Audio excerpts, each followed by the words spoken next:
Who want one last trip to the long trail? Today is an amazing day for fighting game fans all over the world. Street Fighter 6 is officially out for everyone, everywhere. And this just marks the start of the new generation of fighting games. Tekken 7 is very old, Street Fighter 5 is no longer a part of the conversation. Mortal Kombat 11, that's never been part of the conversation, but we're just entering this new phase and it's magnificent. I love looking on Twitter, on Reddit, on all these different social media platforms, and you just see how excited everyone is. Street Fighter 6 is literally the first game in nearly 15 years to break 90 on Metacritic. It has a 92.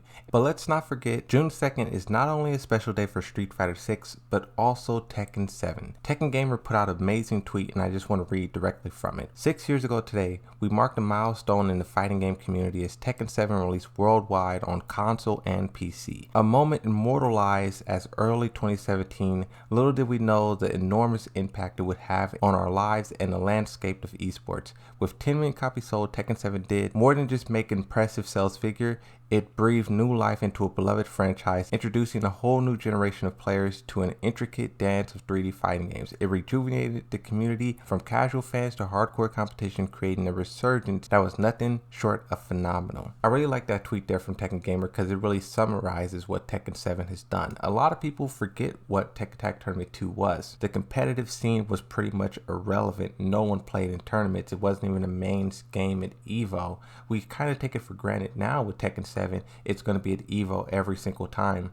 But back then, bro, it was never there. So Tekken 7 really changed the game. And also, too, it's the reason why Tekken 8 can go above and beyond. You talk about 4K, Unreal Engine 5, building all the character models from scratch. That is something that Tekken 7 enabled, right? With all of the characters it was able to sell and money it was able to make. Harad is doing the right thing, and he's reinvesting that into Tekken 8 to make Tekken 8 even bigger and better than before. Story, cutscenes, all that stuff is because of Tekken 7. EVO is coming up very, very rapidly. And I don't know if you guys know who Rick is, but Rick is basically the person who runs Combo Breaker. It says news won't officially release for a while yet, but after catching up on emails today, I can confidently say that this is a can't miss EVO. This time around, you're going to have Street Fighter 6 there for the first time ever. We're expecting to get a Tekken 8 beta announcement sometime around there. I saw a tweet from Tekken Gamer, and they actually brought up a pretty important idea that I didn't even think of, but they simply asked, which fighter are you going to play in the beta? These 15 characters that we've been talking about, all of them are playable in the beta. Who are you going to pick? Drop it down in the comment section. Something else that I was thinking about too, and I was going to dedicate a whole video to this, but I thought I would just cram it into this one.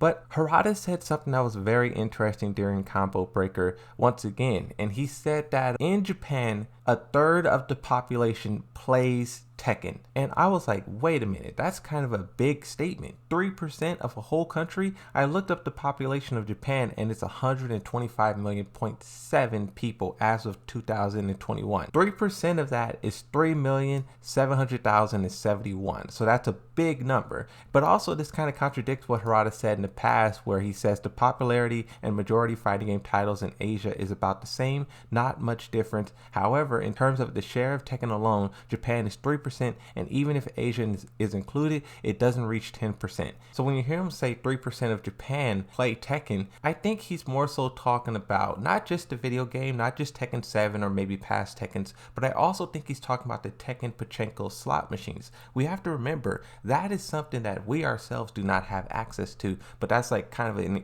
exclusive thing in Japan, and that thing is huge. I think they're on number 5 or 6 right now. They have been cranking those things out very rapidly. I think that is what they're latched on to. And it also brings up the conversation of Tekken Bloodline. Now I know on the Tekken subreddit, and a lot of people, they didn't like it, they made fun of it, you know, where's this character, where's that character, shadows, all this stuff, right? That was very, very heavily marketed in Japan. And if they're big fans over there, right, you wonder how many people watch the entire series. And I think that will be the determining factor for if they make a season 2 or not, because we haven't really heard anything about sales. We haven't heard anything about numbers. As soon as Tekken Bloodline released, Harada and everyone was like, go watch it. But then we didn't hear anything afterwards.